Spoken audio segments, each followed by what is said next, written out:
दनघमहिमा मानसे वागधीशः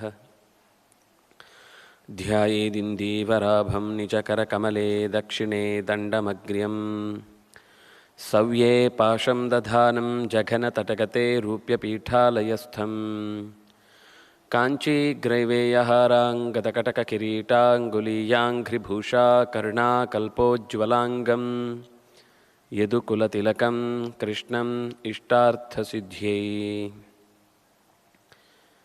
रमापतिं पूर्णगुणं मुकुन्दं व्यासं च विज्ञानसहस्रभानुं पूर्णप्रबोधं च सुतत्वदीपं क्रमाद्गुरूंश्च प्रणमामि मूर्ध्ना सर्वेन्द्रियाभिमानिस्थमुख्यप्राणस्थविष्णुना प्रेरितश्रीशतुष्ट्यर्थं करिष्ये कर्म चाखिलं स्वस्त्यस्तु सतां हरिः ओम्.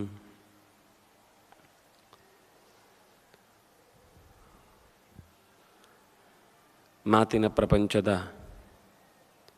ಒಡೆಯನೆನಿಸಿದ ಸರ್ವವಾಗೀಶ್ವರೇಶ್ವರ ಅನ್ನುವ ನಾಮದಿಂದ ಗುರುತಿಸಲ್ಪಡುವ ವ್ಯಾಸರೂಪಿ ಪರಮಾತ್ಮನನ್ನು ಮನಸ ನಮಿಸಿ ರಾಮಾಯಣದ ಬಗ್ಗೆ ಮತ್ತು ವ್ಯಾಸರ ಬಗ್ಗೆ ಏನು ಸಂಬಂಧ ಅಂದರೆ, ವ್ಯಾಸರು ಕೂಡ ರಾಮಾಯಣವನ್ನು ಮಹಾಭಾರತದಲ್ಲಿ ವನಪರ್ವದಲ್ಲಿ ಇಡೀ ಅಷ್ಟು ಕಥೆಯನ್ನು ಸಂಗ್ರಹಿಸಿಕೊಟ್ಟಿದ್ದಾರೆ. ಪುರಾಣಗಳಲ್ಲೂ ರಾಮಾಯಣ ಮತ್ತೆ ಇಣುಕಿದೆ. ಮಹಾಭಾರತದಲ್ಲಿ ತನ್ನ ಮಡದಿಯಾದಂತಹ ದ್ರೌಪದಿಯನ್ನು ಕಳೆದುಕೊಂಡಂತಹ ಯುಧಿಷ್ಠಿರ, ಅಂದರೆ ಕಳೆದುಕೊಳ್ಳುವುದು ಅಂದರೆ ಜಯದ್ರಥ ಆಗಲೇ ಅಪಹರಿಸಿಕೊಂಡು ಹೋದ ಸಂದರ್ಭದಲ್ಲಿ ವ್ಯಥೆಗೊಳಗಾದ ಹೊತ್ತಿಗೆ ನೀವು ಕಾಡಿನಲ್ಲಿದ್ದೀರಿ, ಹೆಂಡತಿ ದೂರ ಆದಲು ಅನ್ನುವ ಈ ವ್ಯಥೆ ಇದೇ ದೊಡ್ಡದಲ್ಲ. ಇದಕ್ಕಿಂತಲೂ ಹೆಚ್ಚು ಕಷ್ಟಪಡುವ ರೀತಿಯಲ್ಲಿ ರಾಮಚಂದ್ರ ಸೀತೆಯನ್ನು ಕಳೆದುಕೊಂಡು ವರ್ಷ ಕಾಲ ದೂರ ಇದ್ದು ಮತ್ತೆ ಸಮುದ್ರ ದಾಟಿ ಲಂಕೆಯನ್ನು ಸೇರಿ ಪಡೆದದ್ದಿದೆ ಅಂತ ಈ ಇಡೀ ಕಥೆಯನ್ನು ಹೇಳಿದ ಮೇಲೆ ಯುಧಿಷ್ಠಿರ ಸಮಾಧಾನಗೊಂಡಿದ್ದ. ಹಾಗಾಗಿ ವ್ಯಾಸರು ಪುರಾಣಗಳ ಮೂಲಕ ಮತ್ತು ಭಾರತದ ಮೂಲಕವೂ ರಾಮಾಯಣವನ್ನು ನಮಗೆ ಒದಗಿಸಿದ್ದಾರೆ. ಅಂತಹ ವ್ಯಾಸರು ಹೇಳದೆ ಬಿಟ್ಟ ಸಂಗತಿ ಅಂತ ಅನ್ನೋದು ನಮಗೆ ಯಾವ ದೃಷ್ಟಿಯಿಂದ ನೋಡಿದರೂ ಸಿಗುವುದಿಲ್ಲ. ಅದು ಕಥಾ ಪ್ರಪಂಚ ಇರಬಹುದು, ಗಾದೆಗಳ ಪ್ರಪಂಚ ಇರಬಹುದು, ಶಬ್ದಗಳಲ್ಲಿ ಬರುವ ಒಡೆದು ನೋಡುವ ಅರ್ಥದ ವಿಷಯದಲ್ಲಿ ಅವರ ಕೊಡುಗೆ, ನಿರುಕ್ತದ ಹೆಜ್ಜೆಯನ್ನು ಹಾಕಿದಾಗ ಆ ವಿಷಯದಲ್ಲಿ ಇರಬಹುದು. ಯಾವುದೇ ಶಾಖೆಯನ್ನು ತೆಗೆದಾಗಲೂ, ಯಾವುದೇ ಪ್ರಪಂಚವನ್ನು ನಾವು ದಿಟ್ಟಿಸಿದಾಗಲೂ ವ್ಯಾಸರು ಅಲ್ಲಿ ಗಟ್ಟಿ ನಿಂತವರೇ. ಕಾಣುವ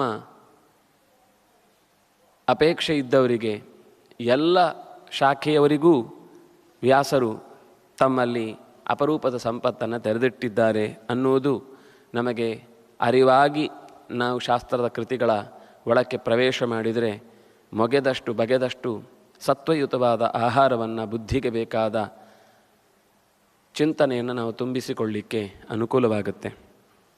ಹೀಗೆ ವ್ಯಾಸರನ್ನು ನೆನೆದು ಇಂದಿನ ಕಥೆಯ ಒಳಗೆ ಪ್ರವೇಶ ಮಾಡುವುದಕ್ಕಿಂತ ಮುಂಚೆ, ಹಿಂದೆ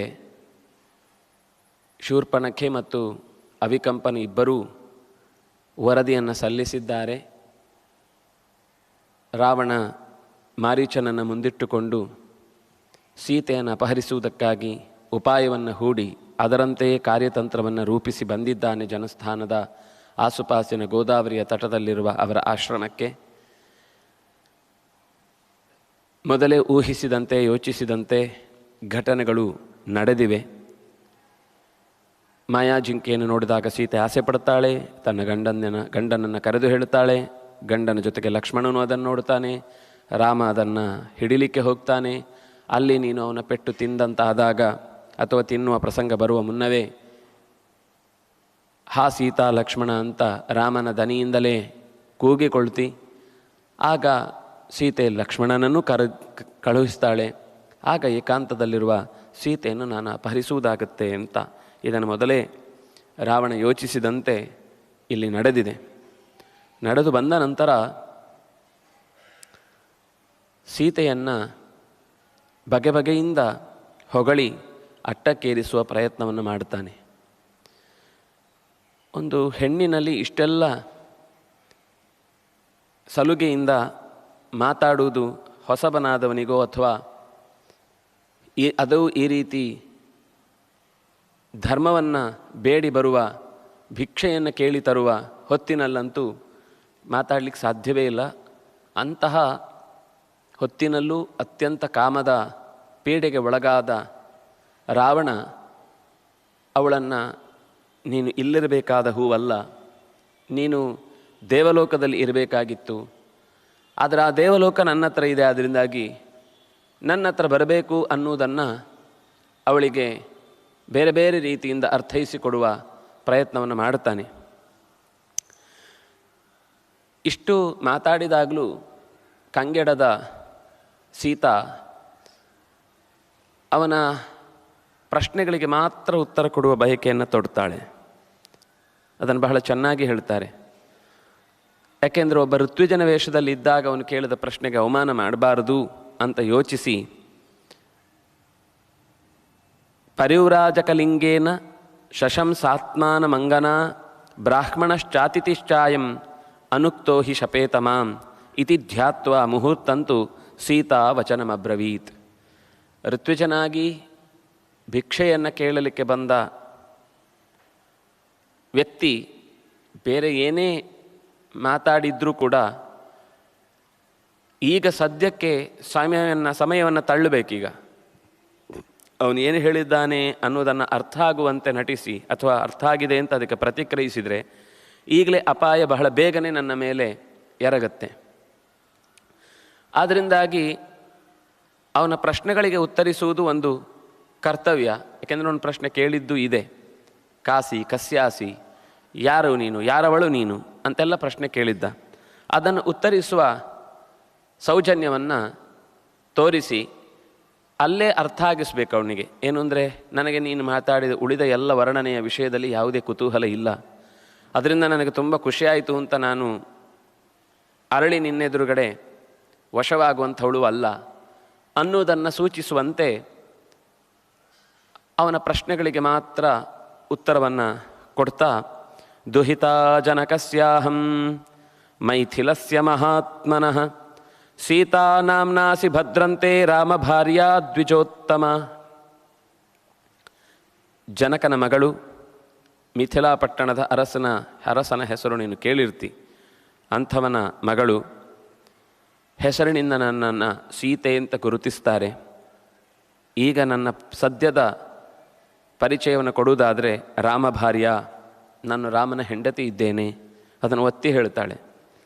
ಅಂದರೆ ನೀನು ಇಲ್ಲಿಯ ತನಕ ಏನು ವರ್ಣನೆ ಮಾಡಿದೆಯೋ ಅದು ಯಾವ ವರ್ಣನೆಗೂ ಕೂಡ ನಾನು ಭಾಗೋಳಲ್ಲ ಬಗ್ಗೋಳಲ್ಲ ಅನ್ನುವ ರೀತಿಯಲ್ಲಿ ರಾಮ ಭಾರ್ಯ ಅಸ್ಮಿ, ಅದನ್ನು ಹೆಗ್ಗಳಿಕೆಯಿಂದ ಹೇಳ್ಕೊಳ್ತಾಳೆ. 14 ವರ್ಷಗಳ ನಂತರ 12 ವರ್ಷಗಳ ನಂತರ ಇಕ್ಷ್ವಾಕುವಿನ ಮನೆಯಲ್ಲಿ, ಅಂದರೆ ಹಿಂದಿನ ಕಥೆಯನ್ನು ಒಂದಿಷ್ಟು ಹೇಳ್ತಾಳೆ. ಮದುವೆಯಾಗಿ 12 ವರ್ಷದ ಬಳಿಕ ನಾವು ಅರಮನೆಯ ಎಲ್ಲ ಭೋಗಗಳನ್ನು ತ್ಯಜಿಸಿ ಕಾಡಿಗೆ ಬರಬೇಕಾದಂತಹ ಒಂದು ವಾತಾವರಣ ನಿರ್ಮಾಣ ಆಯಿತು. ಭುಂಜಾನ ಮಾನುಷಾನ್ನ ಭೋಗಾನ್ನ ಸರ್ವಕಾಮ ಸಮೃದ್ಧಿನಿ, ಎಲ್ಲ ಬಗೆಯ ಸಮೃದ್ಧವಾದಂತಹ ವೈಭೋಗವನ್ನು ಅಯೋಧ್ಯೆಯಲ್ಲಿ ಅನುಭವಿಸ್ತಾ ಇದ್ದವರು 13ನೇ ವರ್ಷ ಆಗುವಾಗ ರಾಜ ಈತನಿಗೆ ಆಡಳಿತದ ಚುಕ್ಕಾಣಿಯನ್ನು ಕೈಯಲ್ಲಿ ಹಿಡಿಯುವಂತೆ ಆಹ್ವಾನ ಕೊಟ್ಟಿದ್ದ. ಅದು ತೀರ್ಮಾನವೂ ಆಗಿತ್ತು. ಹಿಂದಿನ ರಾತ್ರಿ ಆತನದ್ದೇ ಮಡದಿಯ ಒಂದು ಮತ್ತು ಬಯಕೆಯಿಂದ ಹಿಂದೆ ಕೊಟ್ಟಿದ್ದ ವರವನ್ನು ಈಡೇರಿಸಿಕೊಳ್ಳುವ ಅಪೇಕ್ಷೆಯಿಂದ ರಾಮನ ವನವಾಸವನ್ನೂ ಭರತನ ಆಧಿಕಾರಿಕ ವ್ಯವಸ್ಥೆಯನ್ನು ಬೇಡಿಕೊಂಡ್ಲು.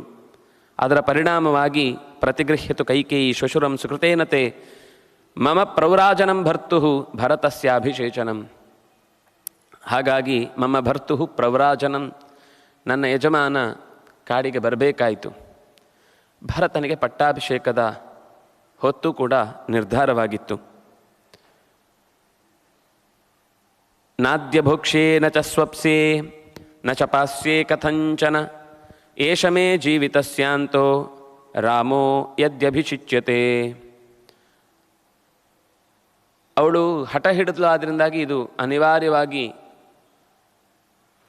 ಎಲ್ಲರ ದೃಷ್ಟಿಯಿಂದ ಮಾತು ಉಳಿಸಿಕೊಳ್ಳುವುದು, ಕೈಕೇಯಿಯ ಮನಸ್ಸಿನ ಭಾವನೆ ಈಡೇರುವುದು, ಭರತನ ಆಡಳಿತಕ್ಕೆ ಕಂಟಕವಾಗದಂತೆ ನಾವು ಅಲ್ಲಿಂದ ಹೊರಡುವುದು, ಈ ಎಲ್ಲ ಪರಿಸ್ಥಿತಿಗಳನ್ನು ಇಟ್ಟುಕೊಂಡು ಎಲ್ಲದಕ್ಕಿಂತ ಮುಖ್ಯವಾಗಿ ಕ್ಷತ್ರ ಧರ್ಮದ ಪಾಲನೆಯನ್ನು ಅರಮನೆಯ ಒಳಗೆ ಪರಿಸರದಲ್ಲಿ ನಡೆಸುವುದಕ್ಕಿಂತ ಹೆಚ್ಚು ಅಗತ್ಯ ಇರುವುದು. ಹೊರವಲಯದಲ್ಲಿರುವಂತಹ ಸಾಮಾನ್ಯ ಜನರ ನಡುವೆ ಒಬ್ಬ ರಾಜ ಇಳಿದು ಅವರ ಎಲ್ಲ ಕಷ್ಟಗಳಿಗೆ ಕಣ್ಣೀರುಗಳಿಗೆ ತಾನು ಸಹಾಯಕನಾಗಬೇಕು ಅನ್ನುವುದಕ್ಕೋಸ್ಕರ ಬರಬೇಕಾಯಿತು. ನನ್ನ ಯಜಮಾನ ಸಾಮಾನ್ಯನಲ್ಲ, ಅವನು ಆ ಅಧಿಕಾರವನ್ನು ತೆಗೆದುಕೊಳ್ಳಬೇಕಾದಾಗ ಅವನಿಗೆ 25 ವಯಸ್ಸಾಗಿತ್ತು. 18 ಹಿ ವರ್ಷಾಣಿ ಮಮ ಜನ್ಮನಿ ಗಣ್ಯತೆ. ಮಮ ಭರ್ತ ವಯಸ್ಸಾ 25. ನನ್ನ ಯಜಮಾನ ಆಗ 25 ವಯಸ್ಸಿನವನು, ನಾನು 18ರವಳು. ಹೀಗೆ ಅರಮನೆಯಲ್ಲಿ ನಾವು ಸುಖವಾಗಿದ್ದವರು ಮಾತಿನ ಉಳಿಕೆಗೋಸ್ಕರ ಕಾಡಿಗೆ ಬಂದು ಇಲ್ಲಿ ಮತ್ತೆ 12 ವರ್ಷಗಳು ದಾಟಿ ಹೋಗಿದೆ. ರಾಮ ಸಾಮಾನ್ಯ ಅಂತ ತಿಳ್ಕೊಳ್ಬೇಡ. ಗುಣವಾನ್ ಸತ್ಯವಾನ್ ಶುಚಿಹಿ. ಲೋಕದಲ್ಲಿ ಗುಣವಂತರು ಅಂತ ಗುರುತಿಸುವ ಪಟ್ಟಿಯಲ್ಲಿ ಮೊದಲ ಬೆರಳನ್ನು ಮಡಿಚಬೇಕಾದದ್ದು ರಾಮನ ಹೆಸರು ಹೇಳಿ. ಅಷ್ಟೇ ಅಲ್ಲ, ಸತ್ಯವಾನ್, ಅವನು ಅತ್ಯಂತ ಪ್ರಾಮಾಣಿಕನಿದ್ದಾನೆ. ಎಲ್ಲ ರೀತಿಯ ಶೌಚದಲ್ಲೂ ಕೂಡ ಆತ ಹಿರಿಯವನೇ ಆಗಿದ್ದಾನೆ. ಅಗಲವಾದ ಕಣ್ಣು, ಉದ್ದವಾದ ತೋಳು, ಎಲ್ಲ ಪ್ರಾಣಿಗಳ ಪ್ರೀತಿಯನ್ನು ಗಳಿಸಿದ್ದಾನೆ ಮತ್ತು ತಾನೂ ಕೂಡ ಆ ಪ್ರೀತಿಯನ್ನು ಕೊಡ್ತಾನೆ.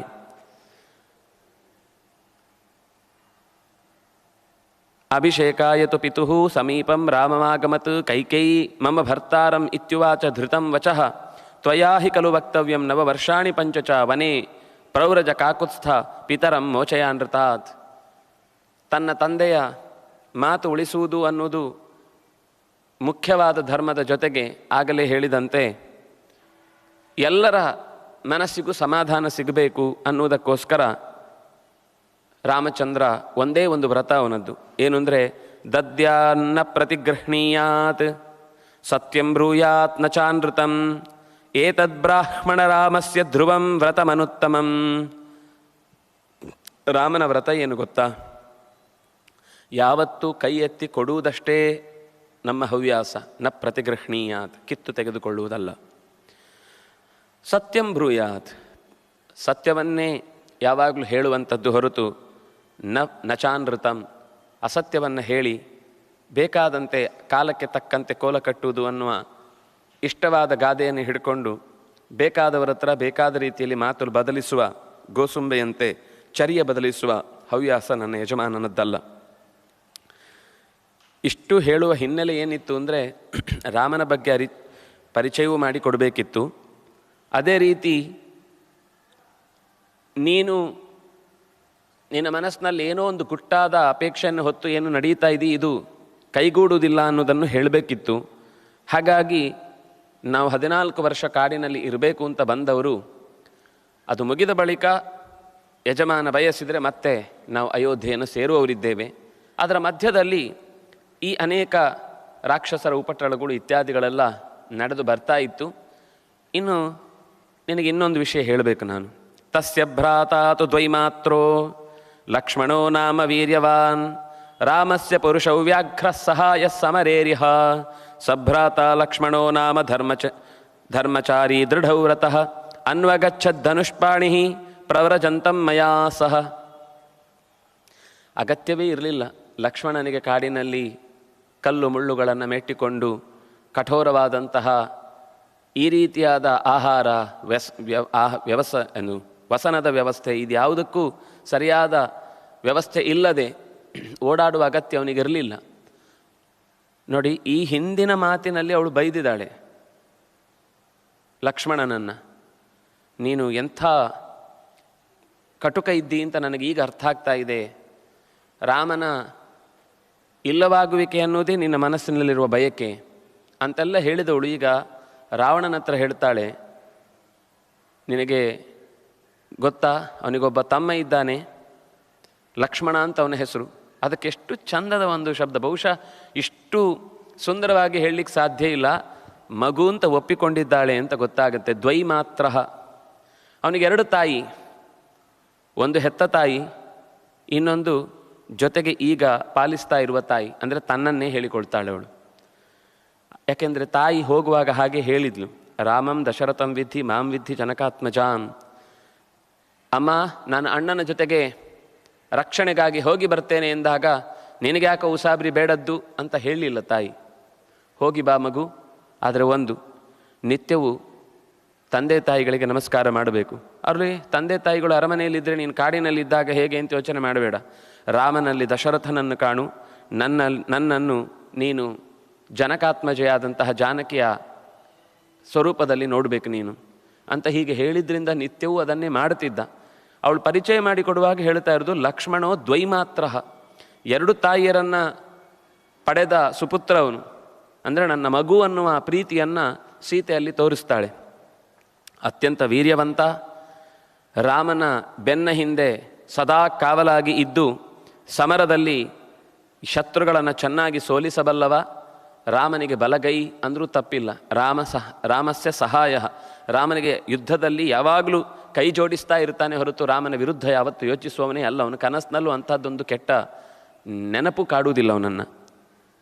ಧರ್ಮಚಾರಿ, ಅತ್ಯಂತ ಧರ್ಮದಲ್ಲಿ ನಡೆಯುವವ ಲಕ್ಷ್ಮಣ ಅಂತ ಅವನ ಹೆಸರು. ದೃಢವ್ರತಃ, ಗಟ್ಟಿಯಾದ ನಿಷ್ಠೆಯಿಂದ ತುಂಬಿಕೊಂಡವ. ಅನ್ವಗಚ್ಚದ್ ಧನುಷ್ಪಾಣಿ, ಈಗಲೇ ಧನುಸ್ಸನ್ನು ಹಿಡಿದು ಕಾಡಿನ ಕಡೆಗೆ ಸಾಗಿದ್ದಾನೆ. ಅಲ್ಲಿಯ ಯಾವುದೋ ಒಂದು ಅವ್ಯವಸ್ಥೆಯನ್ನು ತಿಳಿಗೊಳಿಸುವುದಕ್ಕೋಸ್ಕರ. ಜಟೀತಾಪಸ್ವರೂಪೇಣ ಮಯಾ ಸಹ ಸಹಾನುಚ ಪ್ರವಿಷ್ಟೋ ದಂಡಕಾರಣ್ಯಂ ಧರ್ಮನಿತ್ಯೋ ದ್ವಿಜೇಂದ್ರಿಯ ಜಿತೇಂದ್ರಿಯ. ಜಟೀ, ಜಡೆಯನ್ನು ತೊಟ್ಟಿದ್ದಾನೆ, ತಾಪಸ ವೇಷವನ್ನು ಹುಟ್ಟಿದ್ದಾನೆ.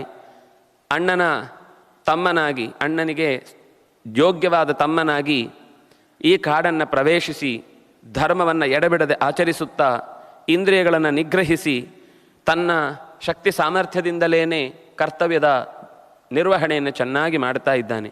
ಹಿಂದೆ ಸಹಿತ ಹೇಳಿದ ಮಾತಿಗೂ ಈಗ ಅವಳು ಕರ್ಣನ ಸ್ವರೂಪವನ್ನು ವಿಶ್ಲೇಷಣೆ ಮಾಡುವುದಕ್ಕೂ ಎಷ್ಟು ವ್ಯತ್ಯಾಸ ಇದೆ. ಅದನ್ನು ಲಕ್ಷ್ಮಣ ಬಹಳ ಚೆನ್ನಾಗಿ ಒಂದೇ ಸಾಲಿನಲ್ಲಿ ವ್ಯಾಖ್ಯಾನ ಮಾಡಿದ. ಹೆಣ್ಣು ಮಕ್ಕಳು ಸಹಜವಾಗಿ ಕೋಪಕ್ಕೊಳಗಾದಾಗ ಅವರ ಮಾತಿನಲ್ಲಿ ಯಾವುದೇ ಗಟ್ಟಿಯಾದ ಸತ್ವ ಇರುವುದಿಲ್ಲ. ಅದು ಆಗ ನಡೆಯಬೇಕಾದ ಕಾರ್ಯವನ್ನು ಸಿದ್ಧಿಸಿಕೊಳ್ಳಿಕ್ಕೋಸ್ಕರ ಎಷ್ಟು ಕಠೋರ ಬೇಕಾದರೂ ಮಾತಾಡ್ತಾರೆ, ಎಷ್ಟು ಹಳೆಯ ನೆನಪುಗಳನ್ನು ಈ ವಿಷಯದ ಜೊತೆಗೆ ಜೋಡಿಸಿ ಅಸ್ತ್ರವಾಗಿಸಿ ಅದನ್ನು ತೂರಿ ನೋಯಿಸ್ತಾರೆ.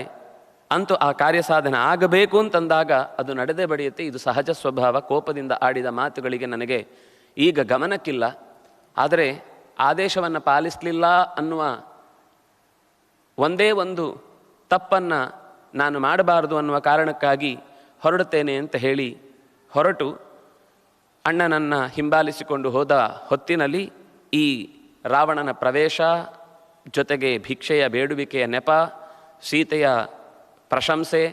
ಪ್ರಶಂಸೆಗೆ ತಲೆ ಕೊಡದ ಸೀತೆ, ಕೇಳಿದ ಪ್ರಶ್ನೆಗಳಿಗೆ ಮಾತ್ರ ಉತ್ತರ ಕೊಡಬೇಕು ಅನ್ನುವ ಮಾತಿನ ಮಧ್ಯದಲ್ಲಿ ಲಕ್ಷ್ಮಣನ ಇಷ್ಟು ಚಂದಾದ ವ್ಯಕ್ತಿತ್ವದ ಪರಿಚಯ. ಹೀಗೆ ಹೇಳಿ ಸಮಾಶ್ವಸ ಮುಹೂರ್ತಂತು ಶಕ್ಯಂ ವಸ್ತುಮಿಹ ತ್ವಯಾ ಆಗಮಿಷ್ಯತಿ ಮೇ ಭರ್ತ ವನ್ಯಮಾದಾಯ ಪುಷ್ಕಲಂ. ವನದಲ್ಲಿ ಸಿಗುವ ಹಣ್ಣು ಹಂಪಲು ಏನು ಬೇಕು ಅದನ್ನೆಲ್ಲ ಇನ್ನು ಸ್ವಲ್ಪ ಹೊತ್ತಿನಲ್ಲೇ ನನ್ನ ಯಜಮಾನ ರಾಮಚಂದ್ರ ಬರುವವನಿದ್ದಾನೆ, ತರ್ತಾನೆ. ಅಲ್ಲಿಯ ತನಕ ನೀನು ಇಲ್ಲೇ ವಾಸ ಮಾಡು. ಅಂದರೆ ಆ ಮಾತಿನ ಹರವು ಹಾಗೇ ಹರಿತಾ ಇನ್ನು ಸ್ವಲ್ಪ ಹೊತ್ತಿಗೆ ರಾಮ ಬರ್ತಾನೆ. ಅದಕ್ಕೆ ಸರಿಯಾಗಿ ಅವನ ಹತ್ರ ಅದೇ ವಿಷಯವನ್ನು ಮಾತಾಡ್ತಾ ಇದ್ದರೆ ಇವನು ಏನೇನೋ ಇಲ್ಲಿ ತನಕ ವಿಚಿತ್ರವಾಗಿ ಆಡಿದ ಮಾತುಗಳಿಗೆ ಒಂದು ಪೂರ್ಣ ವಿರಾಮ ಬೀಳುತ್ತೆ ಅಂತ ಯೋಚಿಸಿ ಇಲ್ಲೇ ಸ್ವಲ್ಪ ದೂರಕ್ಕೆ ಹೋಗಿದ್ದಾನೆ, ಬರ್ತಾನೆ. ಅಂದರೆ ನೀನೇನು ಅಂತಹ ಅಸಹಾಯಕಿ, ಯಾರೂ ಇಲ್ಲ, ಏನು ಬೇಕಾದರೂ ನಾನು ನಡೆಸಬಹುದು ಅನ್ನುವ ಉಪಟಳದ ಕಾರ್ಯಕ್ಕೆ ಕೈ ಹಾಕಬೇಡ ಅನ್ನೋದನ್ನು ಬಹಳ ಇಂಗಿತಜ್ಞಳಾಗಿ ಗುಟ್ಟಾಗಿ ಸೂಚಿಸ್ತಾಳೆ. ಸತ್ವಂ ನಾಮ ಚಗೋತ್ರಂಚ ಕುಲಂ ಚಾಚಕ್ಷ್ವತತ್ವತಃ ಏಕಶ್ಚ ದಂಡಕಾರಣ್ಯೇ ಕಿಮರ್ಥಂ ಚರಸಿದ್ವಿಚ. ಸರಿ, ನಾನು ನನ್ನ ಪರಿಚಯವನ್ನು ಕೊಟ್ಟೆ. ಸತ್ವಂ ಕಿಂ ನಾಮ ಗೋತ್ರಂ, ನೀನು ಯಾವ ಗೋತ್ರದವ,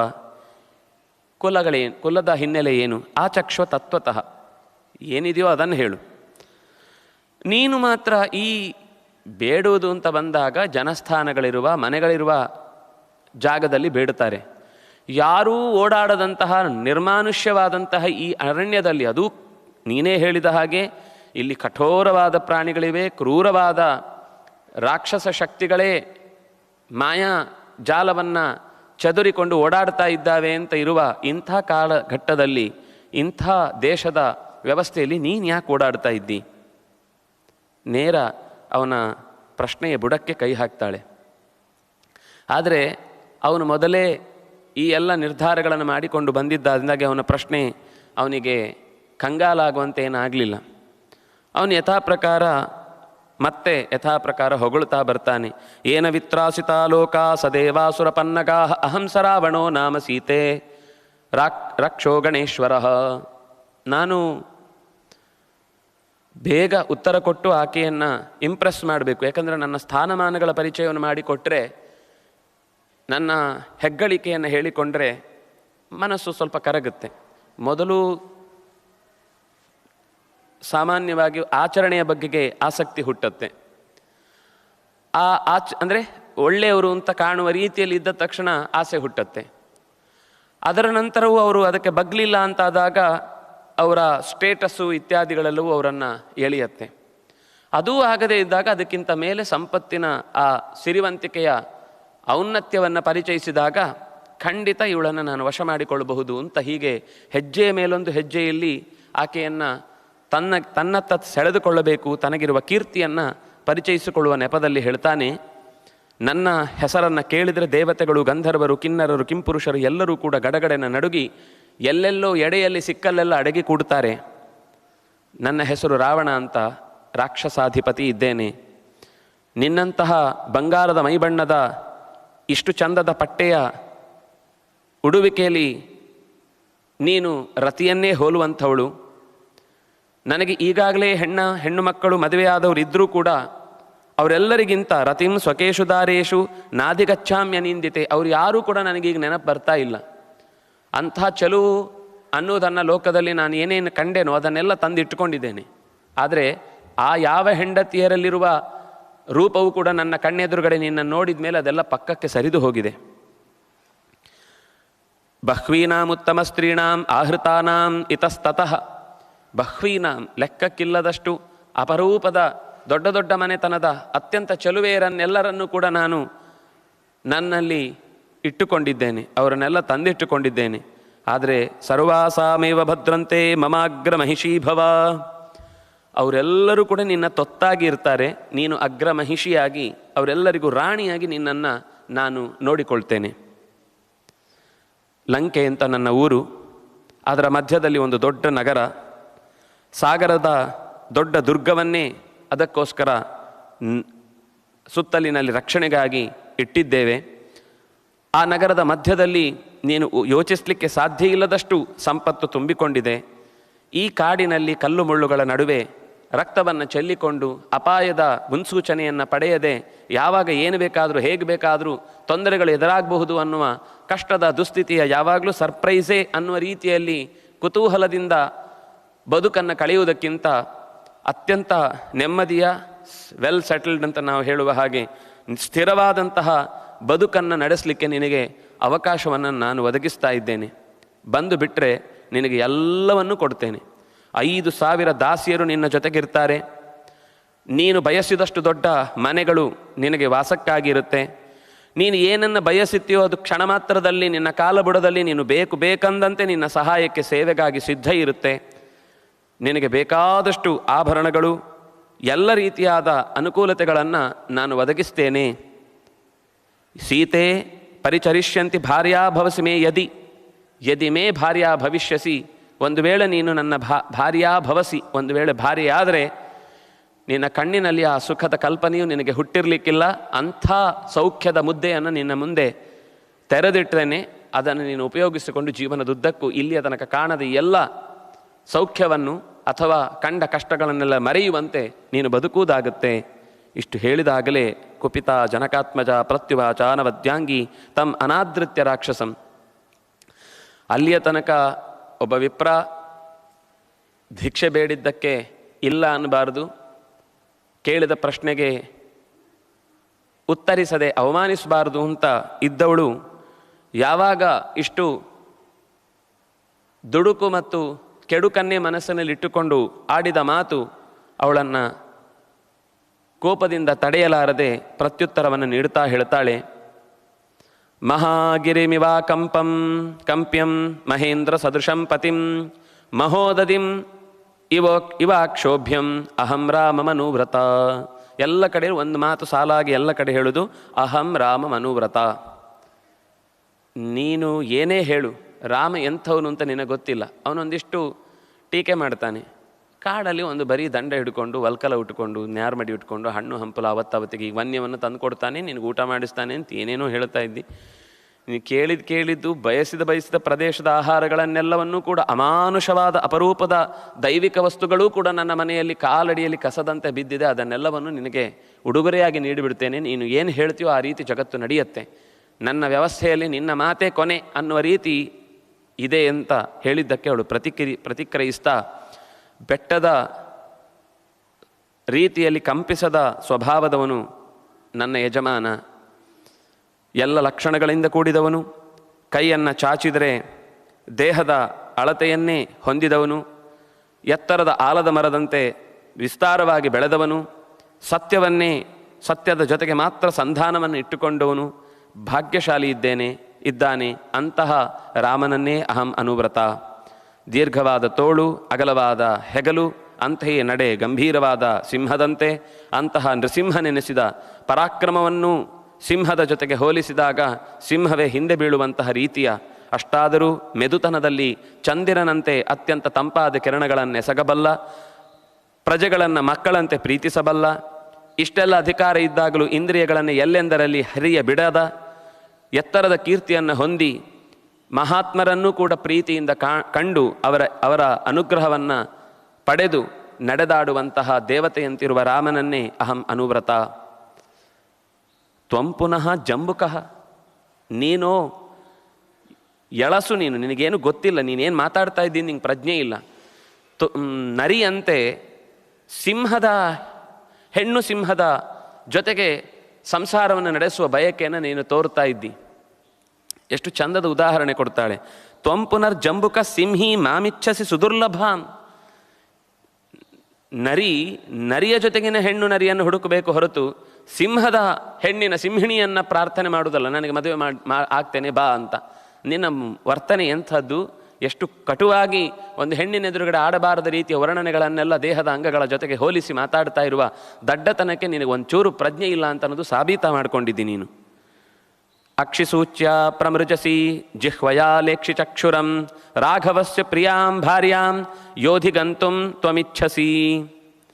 ನೀನು ಕಣ್ಣಿನಿಂದ ಸೂಜಿಯನ್ನು ಎಳೆದಾಡ್ತಾ ಇದ್ದಿ, ಹಿಡ್ಕೊಂಡ್ಬಿಡ್ತೇನೆ ಅಂತ. ನಾಲಿಗೆಯಿಂದ ಕತ್ತಿಯ ಅಲಗನ್ನು ನೆಕ್ಕುತ್ತಾ ಇದ್ದಿ. ವರ್ಣನೆಗಳು ಎಷ್ಟು ಸೂಕ್ಷ್ಮವಾಗಿರುತ್ತೆ, ಆದರೆ ಎಷ್ಟು ಮುಖ್ಯವಾದ ಅಂಶಗಳನ್ನು ಬೋಧಿಸುತ್ತೆ ಅಂತಂದರೆ, ಹಾಗೆ ನೀನು ರಾಮನ ಹೆಂಡತಿಯನ್ನು ಬಯಸುವುದು ಅಂತಂದರೆ ಕತ್ತಿಯನ್ನು ನಾಲಿಗೆಯಲ್ಲಿ ಸವರಿದಂತೆ. ಪರ್ವತ ಶ್ರೇಷ್ಠವಾದ ಮಂದರೆಯಲ್ಲಿ ಅದರ ಕಾಲಡಿಯ ಧೂಳಿನಂತಿರುವ ನೀನೆಲ್ಲಿ? ಕಾಲಕೂಟದ ವಿಷವನ್ನು ಕುಡಿದು ನಾನು ಸುಖವಾಗಿರ್ತೇನೆ ಅಂತ ಬಯಸಿದಂತೆ ನೀನು ನನ್ನ ಕೈ ಹಿಡಿಯುವ ಪ್ರಯತ್ನವನ್ನು ಮಾಡ್ತಾ ಇರುವುದು. ಅವಸಜ್ಜಶಿಲಾಂ ಕಂಠೆ ಸಮುದ್ರಂ ತರ್ತುಮಿಚ್ಛಸಿ. ದೊಡ್ಡ ಬಂಡೆಯನ್ನು ಕುತ್ತಿಗೆಗೆ ಕಟ್ಟಿಕೊಂಡು ಸಮುದ್ರಕ್ಕೆ ಹಾರಿ ನಾನು ಸಮುದ್ರದಲ್ಲಿ ಆ ದಡವನ್ನು ಸೇರುವುದಕ್ಕಾಗಿ ಪ್ರಯತ್ನಿಸ್ತಾ ಇದ್ದೇನೆ ಅಂತ ಹಠ ಮಾಡಿದರೆ ಅದೆಂಥ ಮೂರ್ಖತನವಂಥ ಮೂರ್ಖತನ ನಿನ್ನದು. ಸೂರ್ಯಚಂದ್ರರನ್ನು ಹಿಡಿದು ನೆಲಕ್ಕೆ ತಂದುಕೊಂಡು ನನಗೆ ಬೇಕಾದಂತೆ ಇಟ್ಟುಕೊಳ್ತೇನೆ ಅಂತನ್ನುವ ಮೂರ್ಖ ಮಾತಾಡಿದರೆ ಸುಟ್ಟು ಹೋಗದೆ ಮತ್ತೇನಾದಾನು. ಯೋ ರಾಮಸ್ಯ ಪ್ರಿಯಾಂ ಭಾರ್ಯಾಂ ಪ್ರದರ್ಶಯಿತುಮಿಚ್ಛಸಿ. ರಾಮನಿಗೆ ಅತ್ಯಂತ ಪ್ರಿಯಳಾದಂತಹ ಸೀತೆಯನ್ನು ಅಪಹರಿಸಲಿಕ್ಕೆ ಬಯಸ್ತೀಯಾ ಅಂತ ಹೇಳಿ ಮತ್ತು ಅನೇಕ ಉದಾಹರಣೆಗಳ ಮೂಲಕ ಅಂತರವನ್ನು ಹೇಳುತ್ತಾಳೆ.